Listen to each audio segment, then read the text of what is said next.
There are things I can't force. I must adjust. There are times when the greatest change needed is a change of my viewpoint. It's from Denis Diderot, one of the central figures of the French Enlightenment, chief editor of the Encyclopédie. He was deeply interested in reason and its power to illuminate human experience.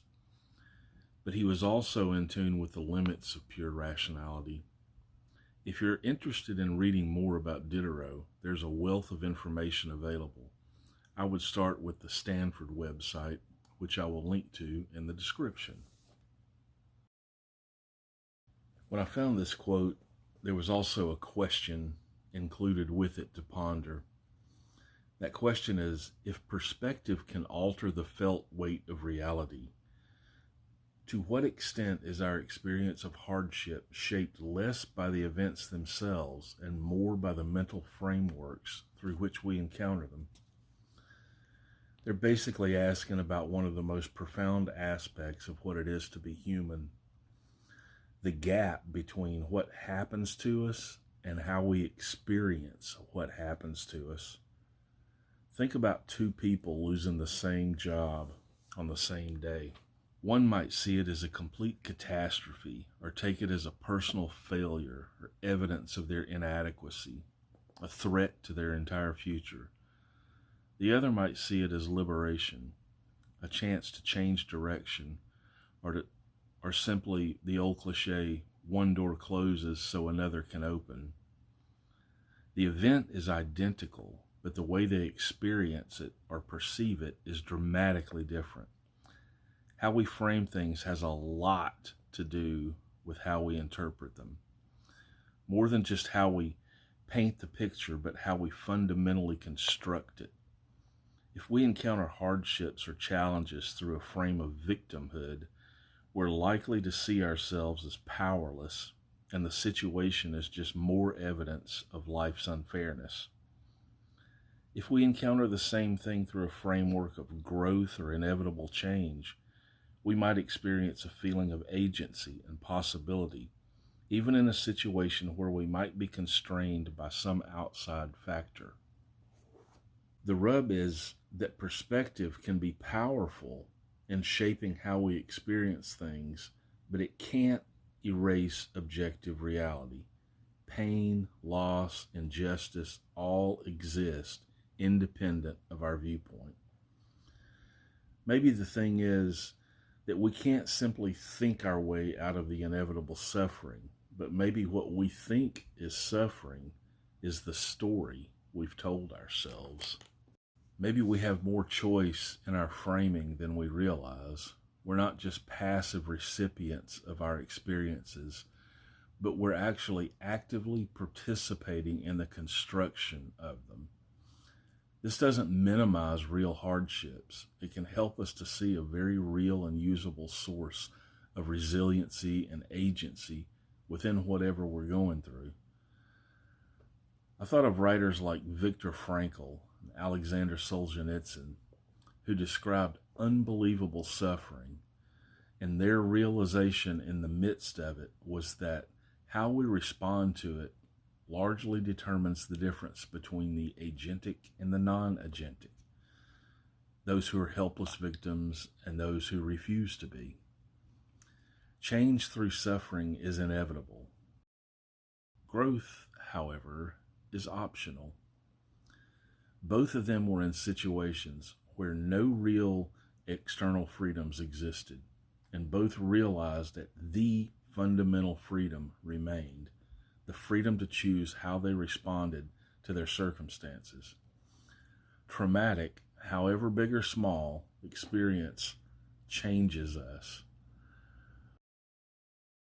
Whether that change moves us towards wisdom or insight, compassion, resilience, or towards bitterness, despair, hopelessness, is a choice, or more likely is a series of choices over time, many of them so subtle that we may not even perceive them.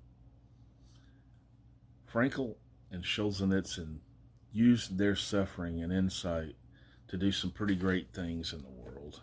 They showed that it's much more than finding the silver linings or minimizing pain. Instead, it's about refusing to let our circumstances have the final say about who we are or who we can become. And this is very scalable. None of us are likely to find ourselves in a gulag or a concentration camp, but we're probably highly likely to get cut off in traffic or experience some other similar offense on a daily basis. These are microcosms of the same fundamental choice between reactivity and response that Frankl had in Auschwitz. The stakes may be enormously different, but the dynamic is virtually the same. When you think about it, the small moment can reveal our character more clearly than the big ones. In extreme cases, we might have to dig really deep to muster whatever it takes to respond in a not only beneficial way, but not respond in a detrimental way.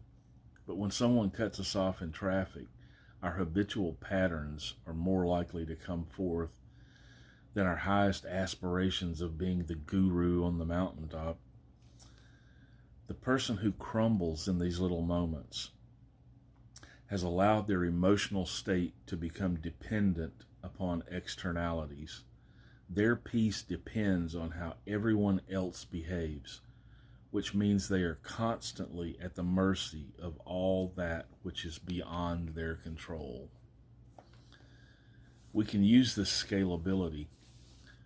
It means we don't have to wait for some major event to work on our character and build resiliency. It's like life's little daily practice grounds. Character isn't just forged in the dramatic or traumatic fires of life. It's built on the thousands of small choices we make every single day of our lives. If you want to dig up some other really great works that go into this subject, I would suggest Marcus Aurelius's Meditations, where he says you have power over your mind, not outside events. Realize this and you will find strength. Or Epictetus' Discourses, where he says what is up to us and what is not. It's a framework that liberates us from wasting energy on uncontrollable externalities. Or Tolstoy's War and Peace deals extensively with this subject.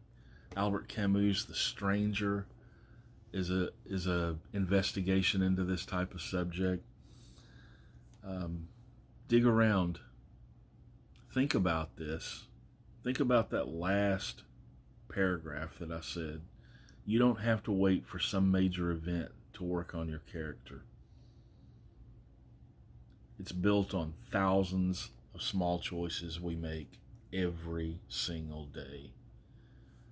Make better choices. Think about your character and how you build it moment by moment, hour by hour, day by day, over the course of your lifetime. Thanks for watching. Links down in the description. Thank you so much. Take care. I will see you tomorrow.